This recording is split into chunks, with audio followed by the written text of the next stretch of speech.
Bir og'iz. Marhamat. Hozir bir og'iz. Test savollari bilan juda ko'pdan beri shug'ullanib yuraman.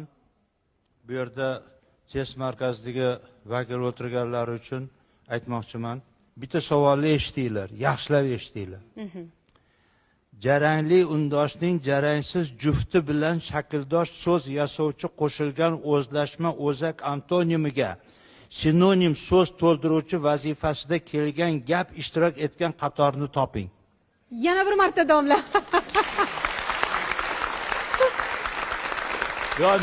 Yana bir martasiga boshqasini o'qib beraman. Xo'p.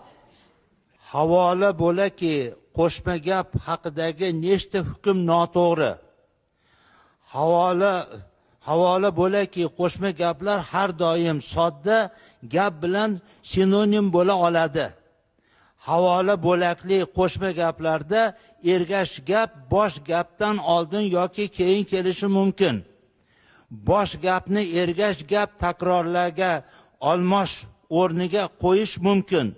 Havola bo'lakli qo'shma gaplarda bosh gap tarkibida ergash gapni taqozo etadigan, uning mavjud boshiga ishora qiladigan ko'rsatish olmoshlari ishtirok etadi.